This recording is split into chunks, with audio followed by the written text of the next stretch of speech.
Glória a Deus. Uma alegria poder estar aqui, uma alegria poder compartilhar um pouco do reino de Deus com a igreja. É uma primeira oportunidade no domingo e para mim é muito importante saber que o Senhor me trouxe até aqui. E é uma honra compartilhar. Amém? Meus irmãos, vamos para a palavra, vamos ganhar um tempo. Abra sua Bíblia comigo, você que tem ela impressa no aplicativo, abre em Neemias capítulo 2.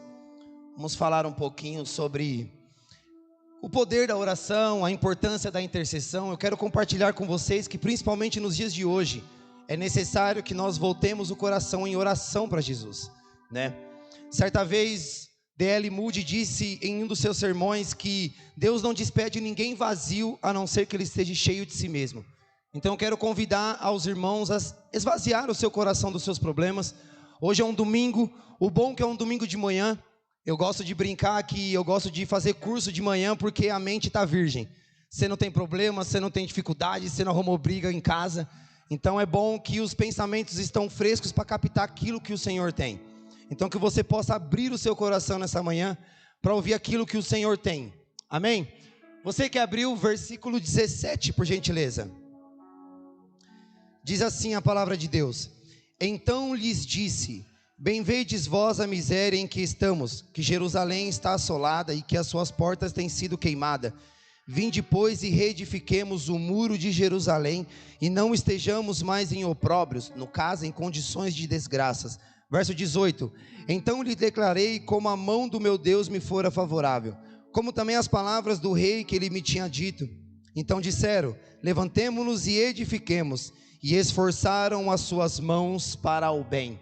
Curve sua cabeça mais um momento. Espírito Santo, uma vez mais nós queremos invocar a Tua presença. Nós pedimos para que o Senhor nos devolva o Cristo glorificado nesta manhã, para que a semente do Evangelho venha rasgar os nossos corações e nós não venhamos ser mais as mesmas pessoas. Que nesta manhã, Pai, as palavras direcionadas, porque a pregação ela é igual para todo mundo, porém o Senhor nos trata de maneiras diferentes. Fala conosco nesta manhã, Pai, assim como o Senhor tem falado diariamente aos nossos corações. Que possamos sair daqui cheios daquilo que o Senhor tem para nós, em nome de Jesus, amém? Meus irmãos, Neemias, muito já se ouviu, já se pregou. Essa mensagem eu preguei ela 2 semanas atrás, num convite numa outra igreja, porém o Senhor alterou algumas coisas nela. Eu enfatizei muito a parte da reconstrução, mas hoje eu quero enfatizar a parte da importância da intercessão, da importância de uma igreja que se levanta a orar, de pessoas, homens e mulheres que estão dispostos a se debulhar diante da presença de Deus, não somente para sorrir com Jesus, mas também para chorar as lágrimas de Jesus. Porque é fácil quando tudo está dando certo, mas quando o mal está assolando lá fora, é difícil que ninguém quer interceder. Para que a gente possa entender esse versículo, eu quero recapitular rapidamente quem Neemias foi. Neemias ele era um copeiro que trabalhava no reinado do rei Artaxerxes. Nesse período, provavelmente ele tinha tudo dentro do palácio. Ele era aquele cara que provava o vinho, que levava alegria até o rei. Sendo assim, ele também cuidava de sua esposa, a rainha. Por ele ser um eunuco, vejamos que ele já abriu mão dos seus prazeres para poder se dedicar a um rei. E nesse período, o capítulo 1 vem dizer que ele encontra o seu irmão Anani. E surge uma pergunta nesse momento: como estão as coisas? Porque se o irmão dele estava vindo de lá, e esse período de Neemias, ele passa após o exílio babilônico, após o povo ter sido liberto dos babilônicos. E ele faz uma pergunta, e essa pergunta gera uma resposta do seu irmão: as coisas não estão muito bem. Está aqui a primeira lição que nós devemos aprender com Neemias: só esteja disposto a perguntar algo para alguém quando você estiver disposto a fazer algo por esse alguém.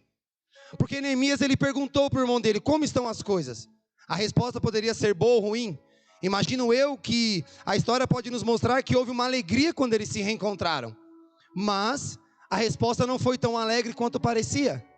E nesse momento Neemias ouviu: as coisas estão ruins, destruíram os muros de Jerusalém, o nosso povo está sofrendo, cara. Ele podia muito bem pegar e virar assim: pô, irmão, desculpa aí, vou estar orando por você, vou compartilhar no ministério da intercessão na igreja, Deus vai te abençoar. Porque se ele era um copeiro, eu garanto que ele não tinha fome, não tinha frio, não tinha sede dentro do palácio. Então quer dizer, ele não tinha nada a ver com a situação. Porém ele era um dos seus descendentes, aquele povo era os irmãos dele. E a Bíblia vai dizer que Neemias, no verso 4 do capítulo 1, diz: e sucedeu que, ouvindo eu essas palavras, assentei-me e chorei, e lamentei por alguns dias, e estive jejuando e orando perante ao Deus dos céus. Neste momento, Neemias estava disposto a fazer alguma coisa pelo povo dele. E assim somos nós nesses dias de hoje. Às vezes nós perguntamos para as pessoas: e aí, tudo bem? E as pessoas dizem: sim. Mas será que realmente elas estão bem? Será que realmente dentro delas não está acontecendo algo meio obscuro? Nós conversávamos na intercessão, e às vezes a pessoa aparenta que ela é uma coisa, mas dentro dela está difícil, cara. Às vezes ela é um outro tipo de pessoa. E Neemias, ele se compadece.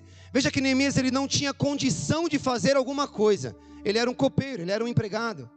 Mas ele sabia que perto dele havia um recurso. E aí discorre-se a história dele, que ele vai diante do rei Artaxerxes servir um vinho. Do capítulo 1 ao capítulo 2 se passa 4 meses. Então são 4 meses na história que ele estava orando para que Deus fizesse algo e levantasse alguma situação para que ele pudesse resolver aquele problema. E quando ele chega diante da presença do rei, o início do capítulo 2 fala que ele serve o vinho para o rei. E Artaxerxes olha para ele e fala: por que você está triste? Só pode ser uma dor no seu coração. E por que essa frase ela é tão notória nesse texto? Porque provavelmente Neemias, todas as vezes que servia um vinho, ele servia com alegria. O vinho tem essa representatividade. Só que nesse momento, Neemias precisava usar uma estratégia para alcançar o coração do rei. Porque a história teológica vai nos mostrar que ninguém poderia chegar diante da presença do rei sem que fosse convocado ou convidado. Então, mesmo ele sendo copeiro, ele tinha um acesso, mas não tinha livre esse acesso. E ele consegue chamar a atenção do rei. E o rei nota que o motivo da tristeza dele não pode ser porque está faltando alguma coisa, mas é algo dentro do coração dele. E Neemias, já rapidamente ele poderia rasgar o verbo para o rei: está acontecendo isso. Quantas vezes nós fazemos isso? A pessoa pergunta se está tudo bem, a gente rasga e começa a falar mal e começa a chorar as pitangas. Mas nós esquecemos que há um lugar secreto que um pai está esperando a nossa comunicação. E a Bíblia vem dizer, especificamente no verso 4 de Neemias 2, que ele, antes de falar com o rei, ele ora ao Deus vivente. Está aqui uma segunda lição que nós devemos ter: antes de falar algo para alguém, primeiro fale ao Deus vivo. Primeiro comente com o seu pai. Primeiro volte-se o seu coração para ele. Porque Neemias, ele não tinha condições de resolver a situação, mas ele tinha uma disposição. E a disposição dele começou por ser fortalecido por meio da oração. Ele não tinha nada a ver com o peixe, cara, mas ele se colocou na brecha. E aqui nasce um intercessor sendo gerado na angústia.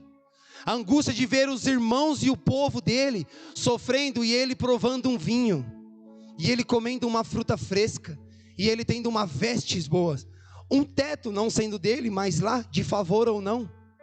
Aqui nasce um homem disposto a se colocar na brecha, porque um intercessor e uma intercessora só pode ser se colocar no lugar do próximo. Porque a intercessão, ela não fala sobre nós, o nós é no secreto, cara. Lá você pede, lá você chora, lá você reclama, você murmura. Mas na intercessão nós nos colocamos entre o pecado e o pecador. E nesse momento Neemias fala: cara, eu preciso fazer alguma coisa. E aí ele começa a conversar com o rei. Veja que primeiro eu citei que ele ora ao Deus vivo. Então, ao orar, o Senhor primeiro já destravou o reino espiritual para que houvesse todas as condições para Neemias caminhar. E aí, discorrendo a história, a palavra de Deus vem dizer que Neemias ele foi. E ele foi zombado, ele sofreu muitas coisas, deve ter tido uma luta da bexiga. Na hora que ele olhou tudo destruído: poxa, vou pegar esse BO mesmo, cara, será que não dá para mim voltar? Será que eu não posso levantar outras pessoas? Será que eu não posso terceirizar essa situação? Quantas vezes a gente não ligou para a liderança da intercessão, para os pastores: ora por mim, mas você não teve coragem de orar pelo seu momento, pela situação que você pediu. Quantas vezes você recebeu uma mensagem e mandou uma mãozinha daquela de Deus, mas com certeza você pode ter esquecido de orar por aquela situação. Mas Neemias não, ele estava focado. Ele estava gerando dentro dele uma compaixão, e ele estava se pondo no lugar dos irmãos dele, daqueles irmãos cujo tinha o mesmo sangue correndo na veia dele. E agora, se a gente trazer para os nossos dias de hoje, nós vamos lembrar de um cara que é muito maior do que ele, de um homem que é muito maior do que ele mesmo, que é Cristo Jesus. Abra para mim, Lele, por favor, e você que tem uma Bíblia, em Marcos capítulo 14, por favor, no verso 32.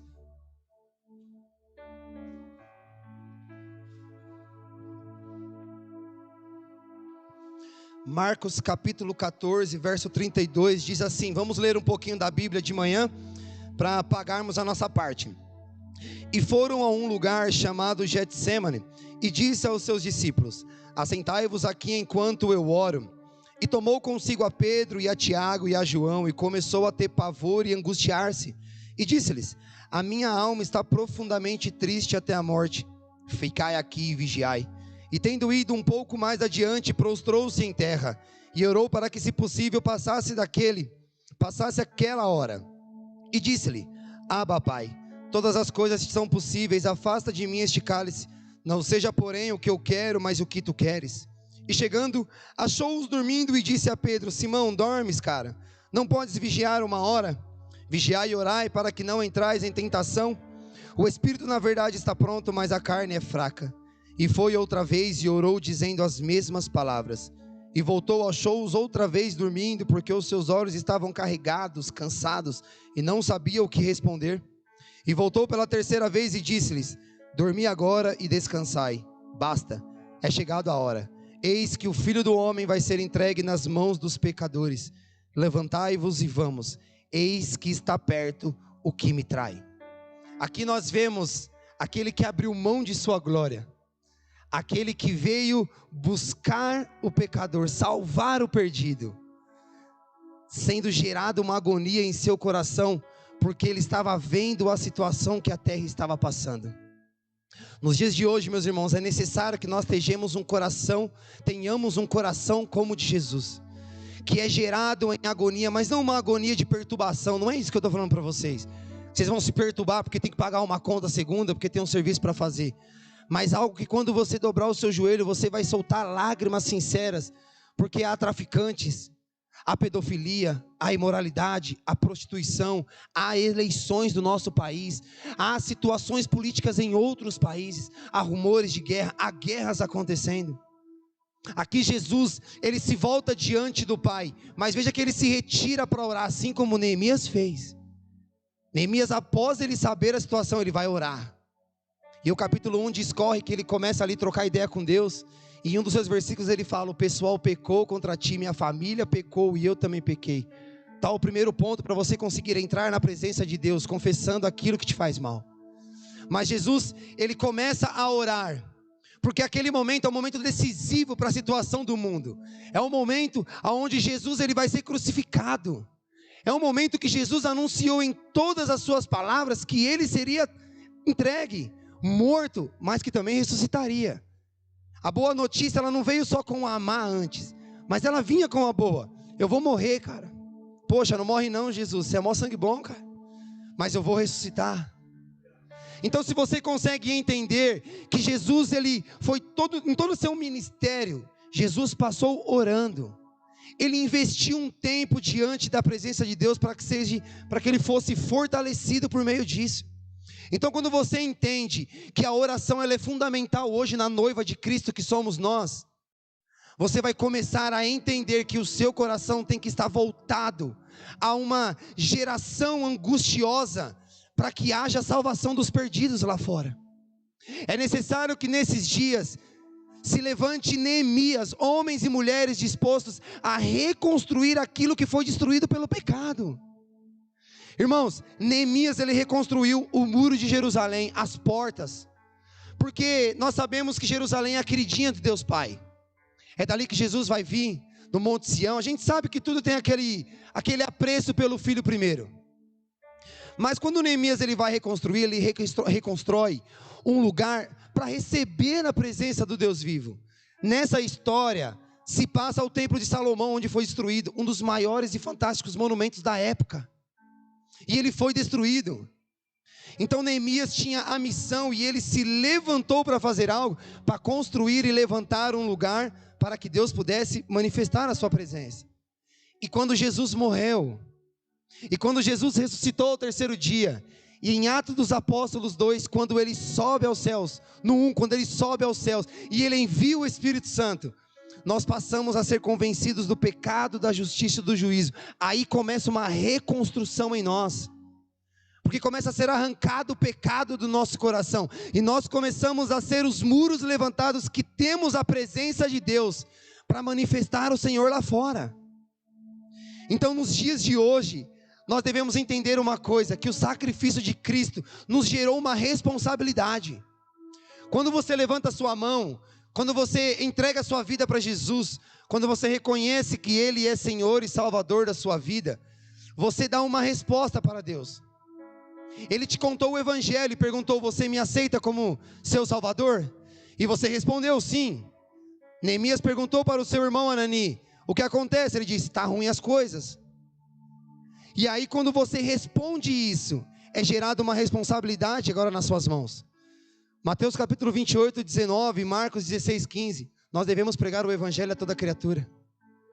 Quando você entender que o que você carrega em você, não é somente uma semente de motivação, não é somente uma inspiração, mas é o próprio Espírito do Deus vivo, o Espírito que veio sobre Cristo quando Ele se batizou, o Espírito que falava por meio dos pais e dos profetas, hoje Ele fala por meio do seu Filho, Hebreus 1. Então nós devemos entender uma coisa, é necessário que uma igreja se levante, para começar a interceder pela situação, porque nos dias de hoje nós estamos passando uma luta muito grande politicamente falando, e isso é necessário que a igreja se posicione, a igreja não tem que se calar, nós temos que ver à luz das Escrituras, o que vai nos levar a tomar a decisão correta. Entenda uma coisa, meus irmãos, o nosso partido é Cristo, cara. A nossa bandeira é do Yeshua. Você tem que entender isso, cara. Não é direita, não é esquerda, não é centro. Se Deus colocar a direita, Deus continua soberano e poderoso. Se Ele colocar a esquerda, Ele continua poderoso e soberano. Se Ele colocar o centrão, Ele continua sendo Deus, cara. Então qual é o nosso papel como noiva de Cristo? É orar pela nossa nação. Cara, não tem como fugir isso, igreja. Antigamente se falava muito sobre drogas. Antigamente nós usávamos droga escondido nos becos. Hoje você passa na rua, o cara está fumando do seu lado. Mas hoje o foco é o homossexualismo. E por que a gente não se posiciona?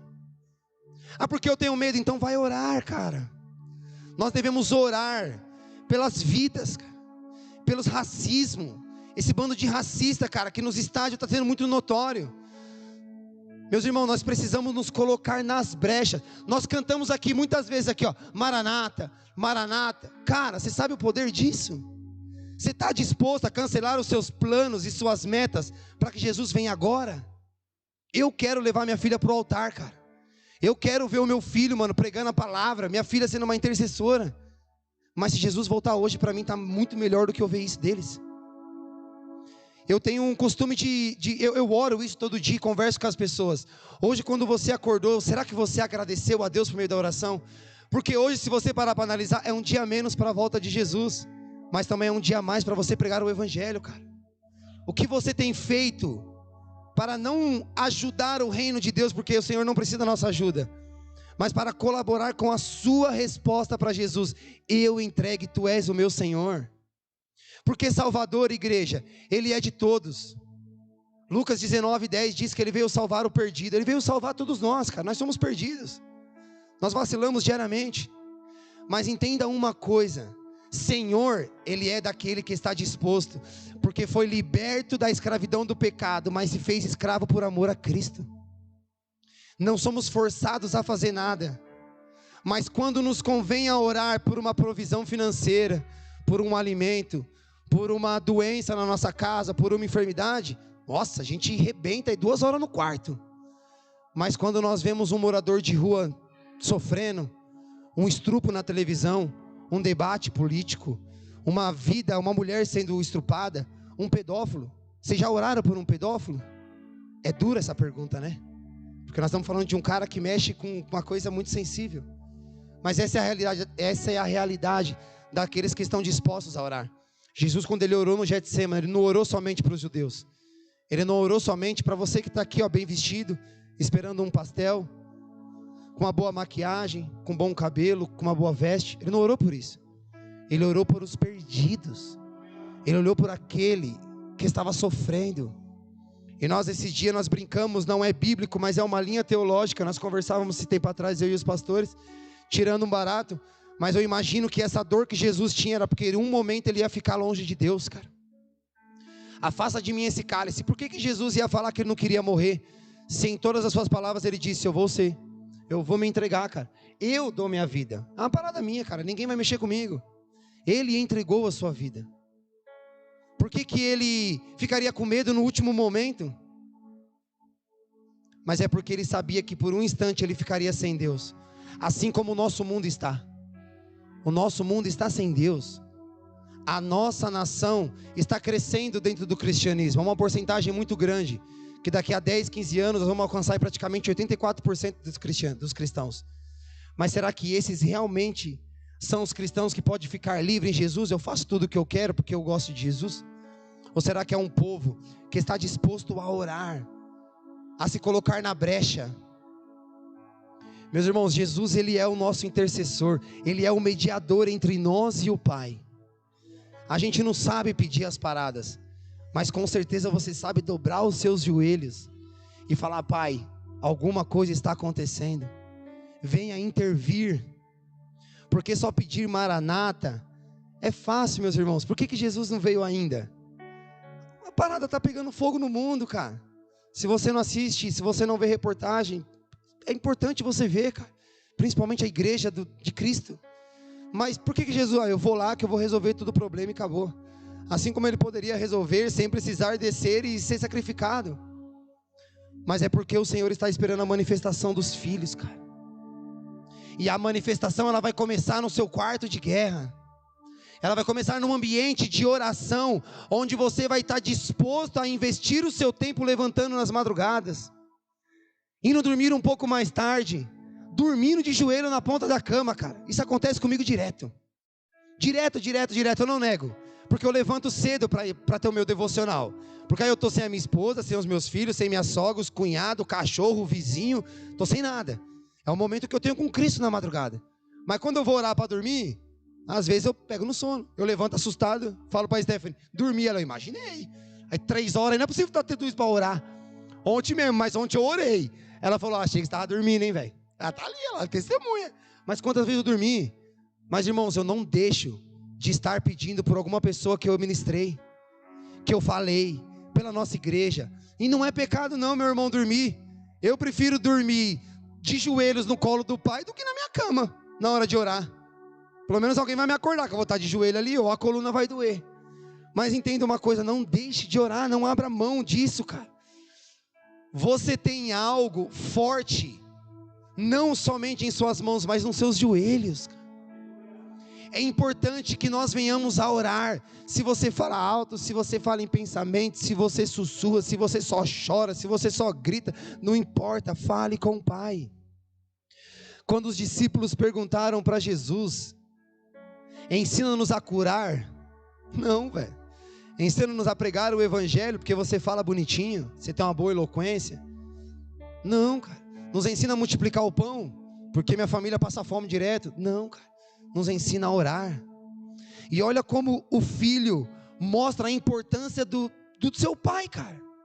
Ele não disse, Senhor meu Deus, eu me achego na tua presença, vossa excelência, Pai nosso que estás no céu, cara. Ele não é pai meu, ele não é pai só dos pastores, ele é nosso, cara. Assim como ele é nosso aqui hoje, ele é daquele cara que está usando droga, dormindo na rua, também ele é pai dele. Ele só não entendeu a sua filiação, que ele é filho. Então nesse momento ele é a criatura. Mas ele é a criatura assim como nós somos, pela qual Jesus chorou, cara. Então nós devemos entender isso, igreja. Que o Senhor está procurando homens e mulheres que vão se colocar numa brecha para reerguer as vidas destruídas pelo pecado lá fora. A prostituição tem destruído a dignidade das mulheres, a intimidade das mulheres. O homossexualismo tem destruído a intimidade e o corpo do homem e da mulher. O racismo tem destruído a moral, o corpo, a vida das pessoas. A pedofilia tem acabado com a história das crianças. As nossas crianças estão aqui, ó. mas quantas estão sendo abusadas? As palavras verbais malditas e os dedos apontados estão destruindo vidas e sonhos. Nem todos os jovens estão inflamados como os nossos, mas eles podem ser contaminados, porque uma brasa tirada do altar que somos eu e você, podemos juntos fazer uma bela de uma fogueira lá fora, cara.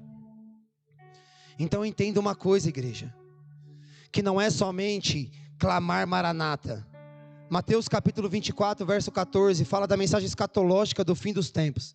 Jesus cita uma parte de coisa que vai acontecer. Mas o verso, Lele, coloca por favor, o verso 14, olha como é importante. Mateus capítulo 24, verso 14. Olha como esse verso ele é muito importante para nós. Olha aqui, meus irmãos. E este evangelho do reino será pregado em todo o mundo, em testemunho a todas as nações. E o que diz, meus irmãos? E então virá o fim. Você clama Maranata? Cumpra a parte A do versículo. Qual é o evangelho? É esse aqui, ó, que Jesus morreu e ressuscitou, cara. Então vai ter rumores, o couro vai comer, as pessoas vão se matar, a chinela vai cantar, nós vamos ser perseguidos.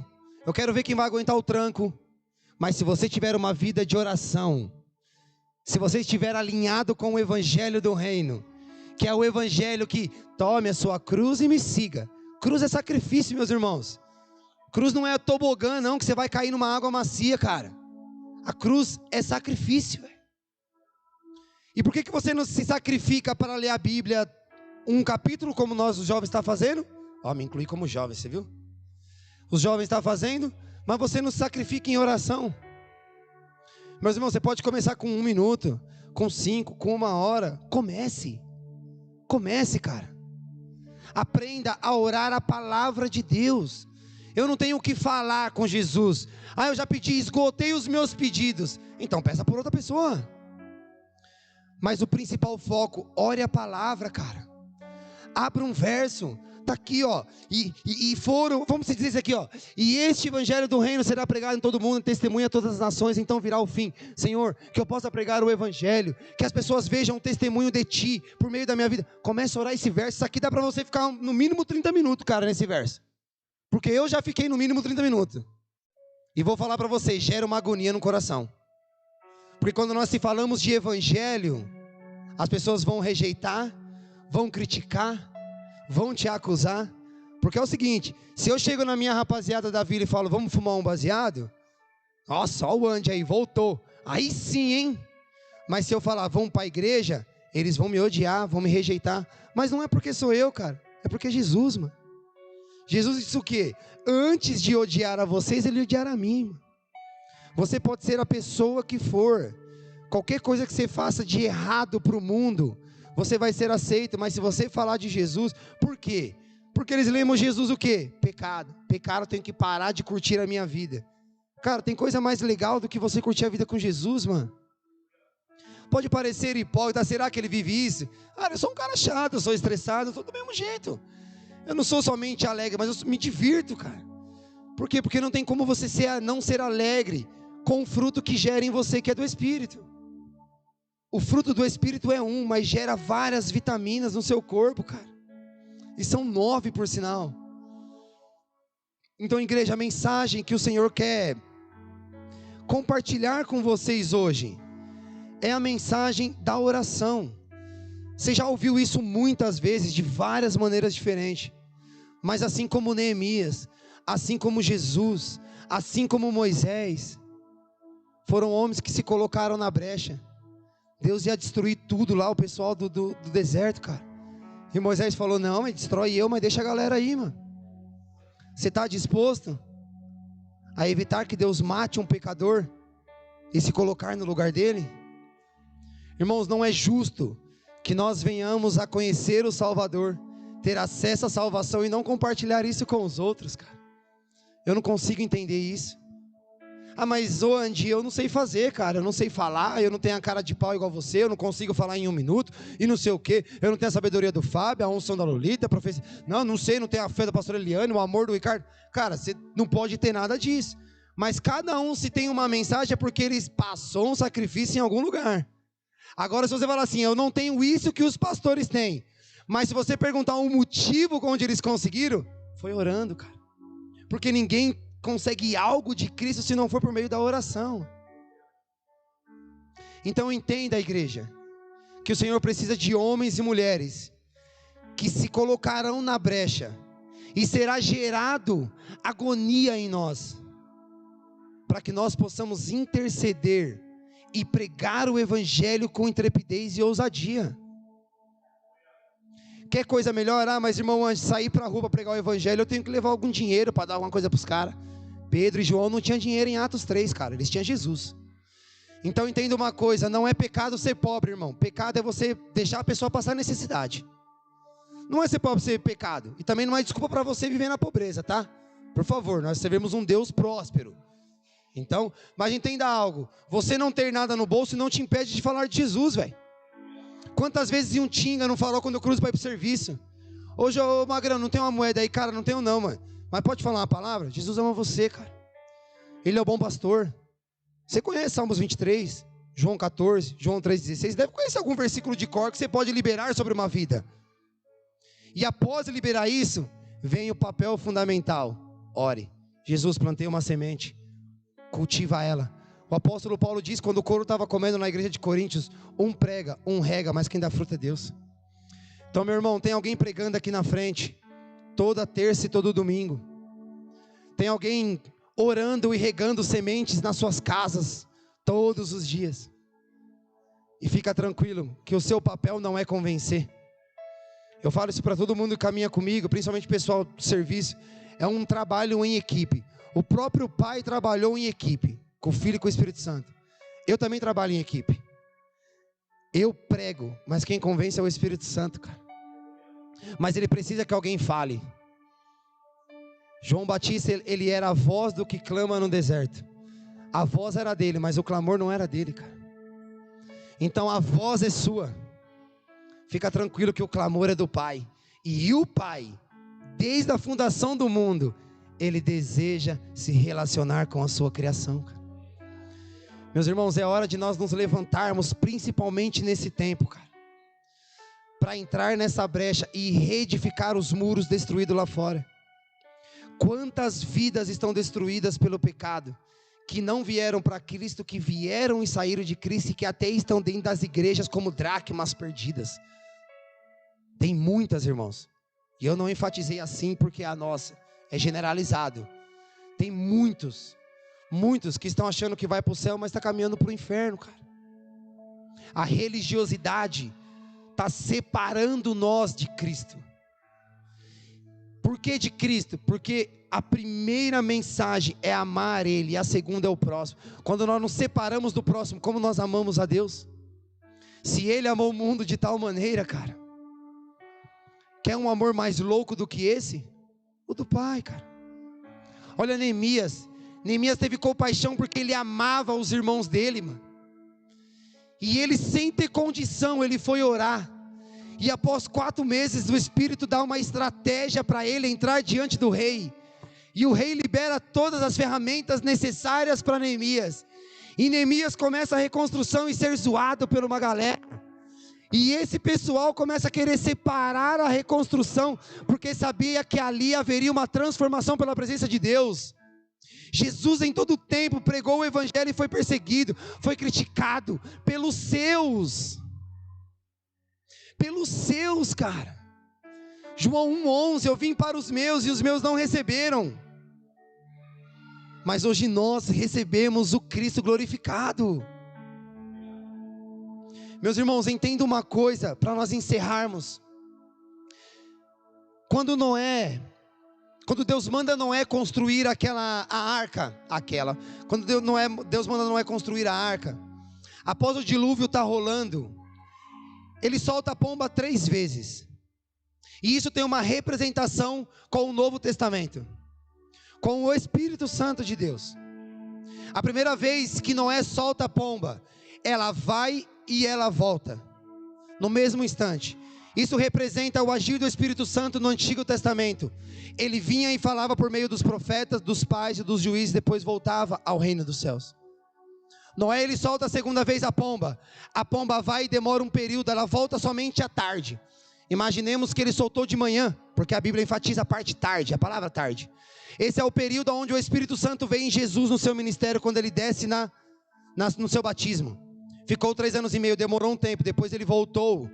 Porque quando Jesus ressuscitou, o Espírito Santo não estava conosco. Ele ainda ficou 40 dias ensinando e instruindo a igreja apostólica. Mas quando Noé, ele solta a terceira vez a pomba vai, e ela não volta. Um detalhe, na segunda vez a pomba volta com um pedaço de orvalho, que representa a esperança. Então Noé olha para aquela pomba e fala: opa, há esperança. Quando o Espírito Santo vem sobre Jesus, todo mundo olha e fala: há esperança.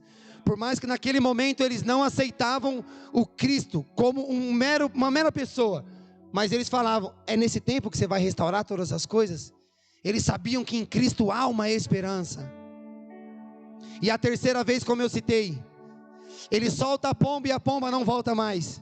Atos dos Apóstolos capítulo 2, e chegando o dia de Pentecoste, o Espírito Santo estava sobre toda a carne. Hoje, meus irmãos, o Espírito Santo habita em mim e em você. Ele não vem nos visitar só durante uma oração ou durante um culto, mas Ele está 24 horas conosco. O Emanuel caminha conosco. Então, meus irmãos, você não precisa se encher de uma motivação para fazer algo. Você precisa orar, porque o Espírito vai interceder com gemidos inexprimíveis. Irmãos, entenda algo, a oração é algo extraordinário. Olha essa frase de Mateus Henry, ele disse assim, Mateus Henry, ele foi um pastor presbiteriano do país de Gales, um dos que influenciou o avivamento. Ele diz: a Bíblia é a carta que Deus nos enviou, e a oração é uma carta que enviamos a Ele.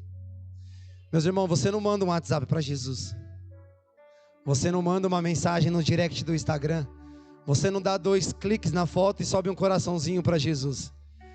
Mas quando você ora, com certeza você agrada o coração de Jesus. Você dá 2 cliques no amor de Jesus. Igreja, nós precisamos orar. Nós precisamos orar pela nossa igreja. O ministério existe mais, porque o nosso nome ele é profético, cara. Não é porque tem um ministério na frente. Tira o 2016, meus irmãos. Olha o leão, olha uma pessoa sentada clamando e olha a palavra: existe mais. O leão rugiu para que existisse mais em nós, velho. E está nascendo mais de nós no Elba. Vocês estão entendendo isso, meus irmãos? Está ramificando o agir de Deus na terra. E se você tem queimado aqui nos cultos, você vai queimar lá naquele lugar. Porque aqui é fácil, meus irmãos. Aqui o bairro é bom, tá? Mas lá a parada é louca. Lá a guerra espiritual é maior do que aqui. Apesar de ser a mesma, porque os adversários é o mesmo. Mas lá a ênfase é maior. Lá é o tráfico. É a segunda maior favela do estado de São Paulo, aonde terá uma palavra ecoando nas ruas: existe mais. Nos becos existe mais. E você está orando por isso? Ou será que quando o pastor falou aqui, que da hora, a convenção tal, cara, eu estava no cultinho, mas eu vi a empolgação da pastora Eliane quando ela falou do congresso, cara. Você é louco, vai ser incrível, irmãos. Mas você está orando por isso? Você tem se manifestado para que haja salvação nas ruas, nos lugares, por meio da sua vida? A pregação do evangelho, meus irmãos, não é somente falando, mas é agindo. Não é somente gritando na Praça da Sé, mas é o seu testemunho, a sua vida, quem você é. E você é gerado na oração, meus irmãos. Ninguém consegue pregar o evangelho sem orar. Ninguém consegue orar por alguém sem orar antes. Ninguém consegue tocar sem oração. Ninguém consegue estudar sem oração, porque a letra vai te matar. Ninguém consegue ensinar sem oração. Ninguém consegue pastorear sem oração. Ninguém consegue ter um casamento sadio sem uma vida de oração. Ser um bom pai e uma boa mãe. Ninguém consegue ser curado se não estiver um ambiente de oração. Os grandes homens e mulheres da história se envolveram na oração, e seus ministérios são falados até os dias de hoje. Quantas vezes você está disposto a se ajoelhar no lugar dos seus pastores que ajoelharam? Quantas vezes você teve coragem de sentar no lugar dos pastores e falaram: eu quero um pouquinho disso que eles deixaram aqui. Nem que seja o calor da cadeira, meus irmãos. Porque você não quer o que eles têm por meio do sacrifício. Mas você quer somente ter essa alegria de, igual o pastor, que tal. E falar, pô, é legal, cara.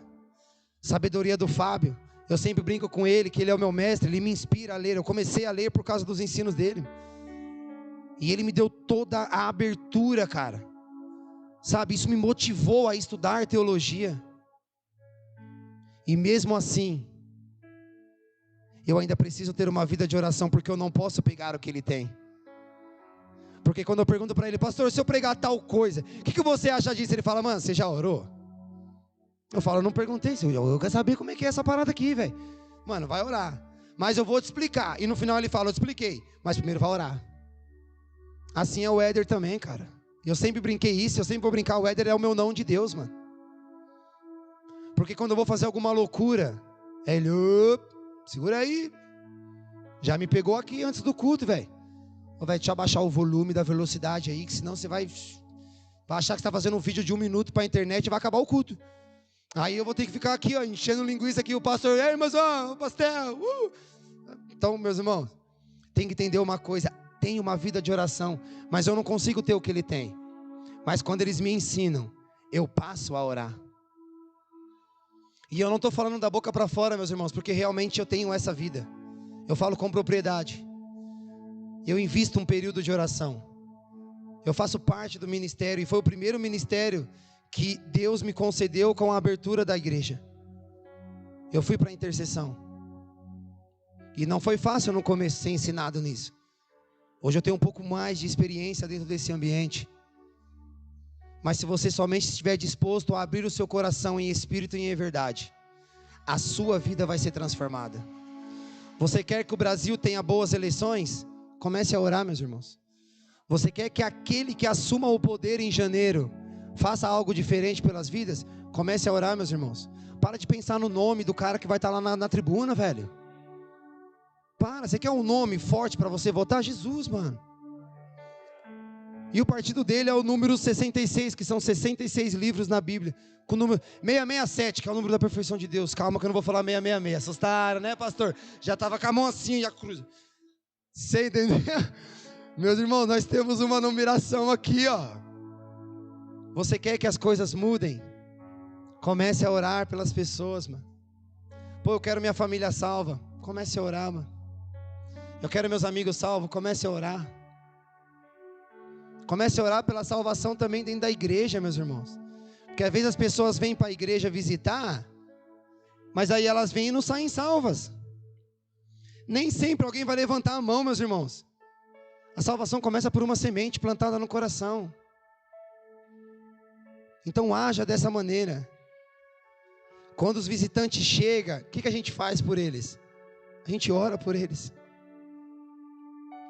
Aí depois que o culto acaba, quando você vai dormir, quantos aqui oram pelo nome do visitante que veio aqui à noite?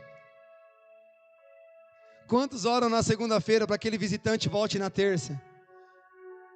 Quantos oram para aquele visitante receber uma mensagem e falar: cara, fui numa igreja da parede maneira, de um leão pintado, um bagulho preto, mas a parada lá é mais clara do que o reino dos céus, cara. O fogo desce. Quantas vezes você se empolgou com a batida da bateria dos meninos aqui, velho? Mas não era nem aquilo que você estava buscando, você não estava nem orando o que você estava cantando, cara. A gente fez esses tempos atrás com a pastora Eliane, a batida das guerras, mano. Cara, antigamente os exércitos enviavam os caras da música, porque já sabiam que isso daí já era um ponto positivo, mano. Isso é porque nós estamos clamando a presença daquele que um dia chorou em agonia, ficou em pânico, porque seria rejeitado, mas no último momento, antes de dizer a palavra está consumado, ele salvou o ladrão da cruz. Mas veja, o ladrão da cruz morreu, cara. Mas ele morreu fisicamente, porque espiritualmente ele teve a vida eterna. Eu não vou orar por um traficante porque ele vai morrer. A vida não se limite aqui, meus irmãos. Nós perdemos nos dias de hoje o sobrenatural. Nós perdemos, nossos olhos estão limitados à terra. Se uma pessoa pula, grita, corre, faz uma loucura. Para que tudo isso? Afe. Meus irmãos, tem hora que a parada não tem como se conter, velho. Eu com dor na coluna passei a pular. Depois ele vai ouvir eu orando pela cura. A Larissa com o joelho podre, pula aqui, velho. E Deus está segurando a cartilagem inteira, velho. Você está entendendo? Então, meus irmãos, você podre ou não estando podre, dance, se alegre. O Gabriel cantou, velho, junto com o ministério, mano, louvor de alegria. Poucas pessoas estavam no chacoalho, só no molejo aqui, ó, 2 palminhas. Cara, corre, dança, se alegra, porque Cristo vive, Ele ressuscitou, meus irmãos. E hoje, nós temos a responsabilidade daquilo que nós carregamos para pregar o Evangelho. Hoje você carrega uma responsabilidade. Você não precisa cumprir ele, não é obrigatório. Você não vai ser salvo por pregar o Evangelho, meus irmãos. Fica tranquilo. Não vou falar, fica tranquilo. Você é salvo por meio de Jesus, não pelo que você fala. Mas igreja, entenda algo, cara. Se você pode ser salvo, por que as pessoas lá fora também não podem?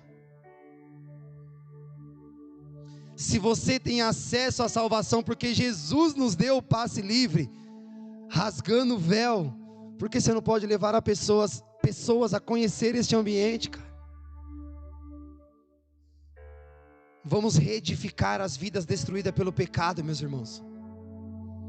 Esteja disposto a vestir a camisa do reino dos céus, que é um pano de saco e a cara no pó, se arrependendo diariamente, se colocando no lugar dos seus irmãos, chorando por eles, cara.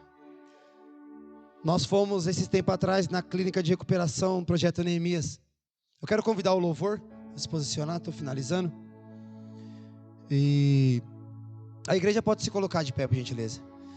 E quando nós estávamos lá, na primeira vez que eu fui, eu até comentei com o Gui, eu fui com o Gui, e nós voltamos juntos. E eu vim comentando com ele, acho que o japonês estava também, não sei se foi na primeira ou na segunda. Galera, a parada é o seguinte, nós chegamos numa clínica de recuperação. As pessoas estão trancadas, estão fechadas. Você fala de amor, eles Você fala de pecado, eles choram. Tudo que você fala, eles aceitam, meus irmãos. Mas na hora que o nosso louvor estava tocando, era uma alegria, velho.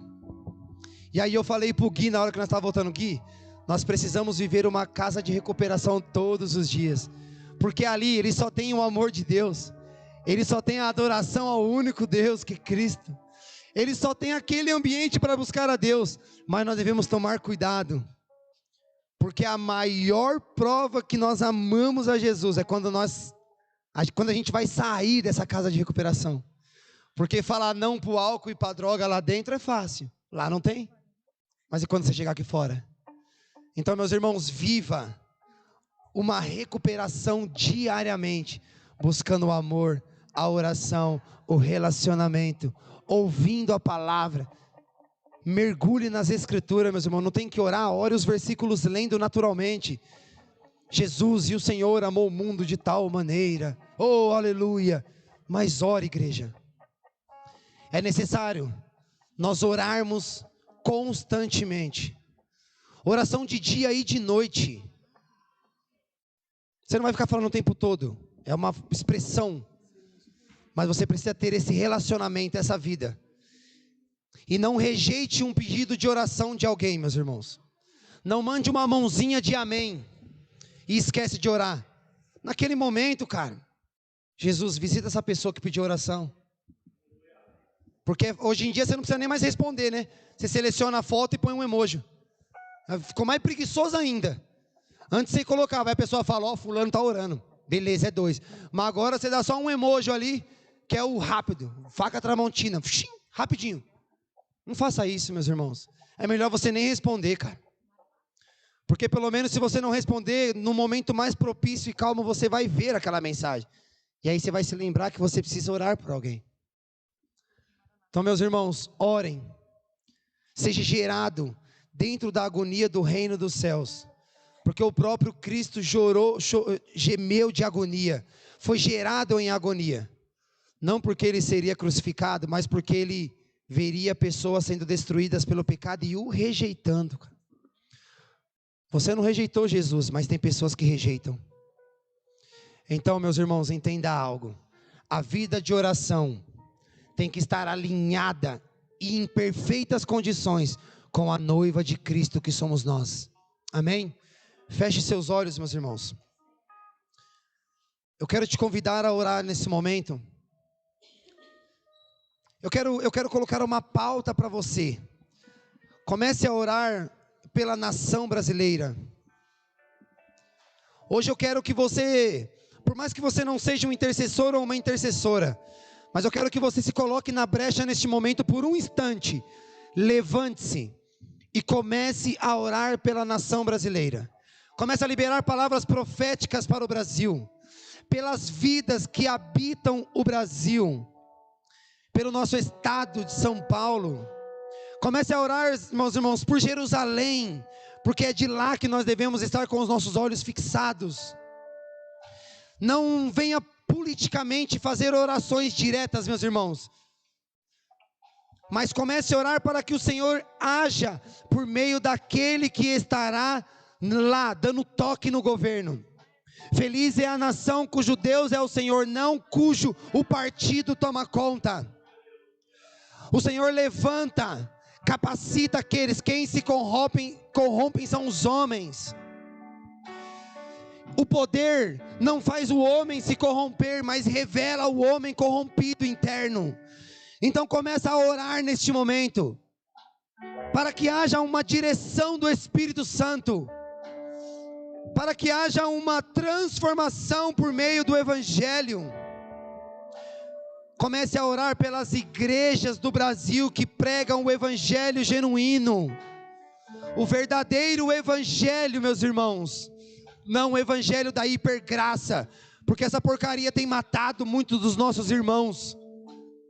É graça, favor imerecido, sacrifício, cruz, Cristo ressurreto. Pai, nós oramos neste momento, Espírito Santo, para que o Senhor venha começar a agir na nação brasileira neste momento. Nós declaramos, Pai, que Tu serás o Senhor, que Tu és o Senhor, e que o Senhor sempre será o Senhor desta nação. Pai, nós oramos, porque se o amor de muitos se esfria, nós estamos queimando por Ti, Senhor.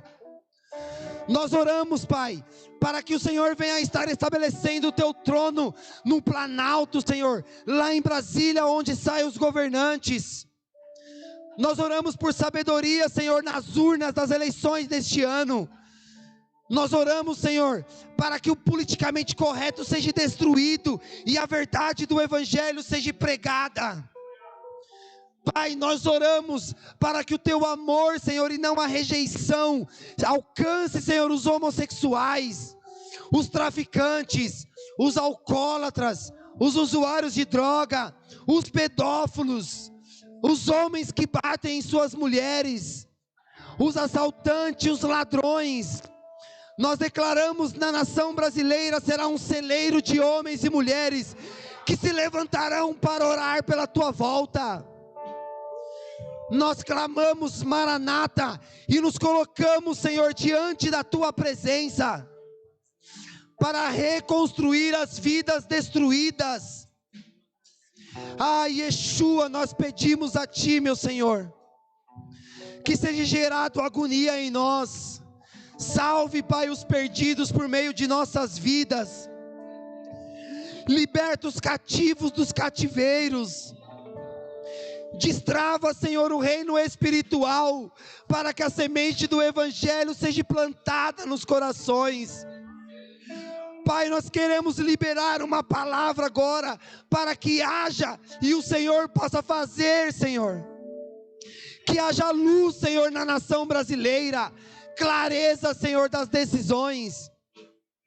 Que haja, Senhor, um destravar dos nossos olhos, para a realidade que o mundo está vivendo. Pai, nós oramos por Jerusalém, Senhor. Restabeleça, Senhor, o fortalecimento e a revelação de Ti ressurreto. Prepara, Senhor, todo o ambiente para Ti, levantando homens e mulheres, jovens e crianças, para fluir, Senhor, em teu ministério. Que nós não venhamos a nos envergonhar do Evangelho, porque ele é o teu próprio poder. Que nós não venhamos a pedir em oração somente o que nos convém, mas sim, Pai, aquilo que o Senhor tem para nós e para a nação brasileira. Nós oramos pelo ministério Existe Mais, Senhor, para que exista mais em nossa comunidade, para que exista mais em nossos irmãos, para que exista mais em nossas crianças, e assim nós possamos compartilhar o mais de Ti, Senhor, lá fora. Prepara, Senhor, todo o ambiente do novo ministério, vai dando instrução para o nosso corpo pastoral, vai direcionando-os, vai falando, vai ministrando, Pai, no nome de Jesus, Senhor. Nós te pedimos por sabedoria nesses dias, nós te pedimos, Pai, por intervenção nesses dias, que não sejamos enganados pelos falsos profetas, mas que a Tua palavra, Senhor, venha abrir os nossos olhos, desobstruir os nossos ouvidos para ouvir a Tua fala. Senhor, que a Tua igreja não abra mão da verdade, que a Tua mão não abra mão do caminho, que a Tua igreja não abra mão da vida, e que nós possamos se achegar até o Pai, porque nós sabemos que Tu és um Deus que nos amou loucamente, Pai. Ninguém é capaz de nos amar desta maneira. Tu és o único Jesus, que sabendo que seria entregue, nos amou até o fim. Pai, olha pela nação, olha para a nação brasileira, Yeshua, e que nós sejamos levados ao ambiente do secreto, para que nós possamos ser respondidos por Ti em secreto. Nós não queremos homens e mulheres fariseus que se mostrarão na frente dos outros, mas homens e mulheres dispostos a chorarem em seus quartos, vestindo, Senhor, o manto, Pai, do pano de saco e a cara no pó.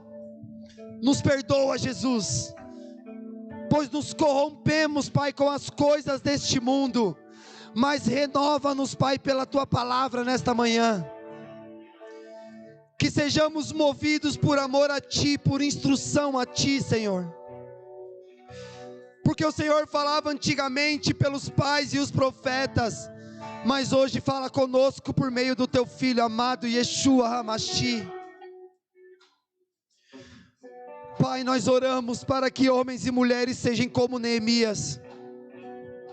Se nesta manhã, Pai, houver a resposta, gera-nos, Pai, uma responsabilidade, que quando o Senhor nos chamar para fazer algo, Senhor, nós possamos estar dispostos a arregaçar a manga, mesmo não tendo condições, porque aquele que chama nos sustenta na caminhada. Ah, papai, nós te pedimos, Senhor, nós te pedimos para que nós venhamos a ser gerados na agonia. Dai-nos um coração como o Teu, Pai. Dai-nos um coração obediente, um coração que obedeceu em tudo que o Pai instruiu e mandou, um coração que por um momento se sentiu sozinho. Deus meu, por que me desamparaste? Nesse momento, Jesus, o Senhor clamava Salmos 22, até na hora da dor e do sacrifício, o Senhor clamou pela palavra. Que nós tenhamos um coração como o Teu, Yeshua, que não seja direita ou esquerda, mas seja o Senhor no centro de todas as coisas, a bandeira do Yeshua, o Cristo que vive e que reina. Nós queremos a Tua volta, Pai, então leva-nos a pregar o Evangelho como testemunha viva de Ti, porque Tu és real, o Teu poder é real, as Tuas manifestações são reais, Pai. Nós te agradecemos pelo teu sacrifício, Jesus. Obrigado por morrer na cruz por nós que não merecemos. Obrigado por nos amar, papai. E obrigado, Espírito Santo, por trabalhar nos convencendo do pecado, da justiça e do juízo. O amor da Trindade é extraordinário. Um pai que nos ama entregando seu filho, um filho que nos ama entregando sua vida, e o Espírito que nos ama nos convencendo para termos vida e vida em abundância. Ah, Senhor, dai-nos estratégia para agir nesses dias. Dai-nos estratégia, Senhor, para sermos verdadeiros cristãos. Nós precisamos de disposição, Senhor, na igreja noiva de Cristo. Hoje, Pai, nós saímos daqui, Senhor, totalmente dispostos a orar mais. Esta é a minha oração pela tua igreja, que com o Senhor é uma multidão de pessoas. Fortalece os joelhos da tua igreja, Pai. Fortalece, Senhor, os sonos que às vezes nos atrapalha de passar tempo na tua presença. Levanta-nos, Pai, muitas das vezes, e desperta-nos, Pai, daquela nhaca do sono miserável que nos tira de orar na tua presença. Que sejamos despertados, Senhor, como uma criança que tira uma soneca e já acorda correndo e brincando. Que tenhamos essa disposição, Senhor, para orar, para ler a tua palavra, para pregar a tua palavra, e sermos, Pai, a imagem e semelhança de ti, imitadores de ti, Senhor. Yeshua, traga-nos os chamados das pessoas. Nós queremos um avivamento, Pai, mas sem um ambiente de oração o Senhor não virá. Por isso nós clamamos: ora vem, Senhor Jesus. Junto com o Santo Espírito de Deus nós clamamos: ora vem, Senhor Jesus. Venha com a tua presença, venha com o teu poder, venha com a tua manifestação. Nós queremos atrair o sobrenatural, Senhor. Que venha o teu reino e seja feita a tua vontade. Que seja verdade, Senhor, essas palavras em nossas vidas. Que nós sejamos como aquela viúva, Senhor, que importunava o juiz. Que nós sejamos como a viúva, Pai, que estava no templo a todo tempo orando, orando, orando, até que o Filho da promessa chegou, Cristo Jesus. Que nós venhamos a investir o nosso tempo, Pai, em oração por vidas lá fora. Que nós estejamos, Pai, fazendo este investimento, gastando, Senhor, para que haja salvação, porque a tua volta está muito próxima, papai. Ah, como vai ser gostoso te ver, Senhor. Mas segura um pouquinho mais, Pai, porque nós precisamos pregar o evangelho para as pessoas, assim como foi com Paulo, Senhor. Nós queremos estar contigo, mas também queremos pregar o Senhor aqui na terra. Que nós venhamos a passar pela cruz para poder pregar o Cristo crucificado, porque sem passar pela cruz nós não saberemos o teu sacrifício. Assim como foi com Pedro, Senhor, que nós venhamos a saber o teu amor, para nós amarmos as pessoas como a nós mesmos. Um amor ágape, Senhor, seja derramado sobre a igreja brasileira. Um amor salvífico, pregacional da palavra, Senhor. Uma graça transformadora, Pai. Uma graça que nos ajuda a não pecar contra Ti. Uma graça que nos leva a um ambiente de oração sobrenatural. Uma graça que nos batiza com lágrimas de arrependimentos verdadeiros. No nome de Jesus, Pai, nós clamamos por Ti. Nós oramos e te adoramos porque tu és maravilhoso, Pai. Nós te adoramos.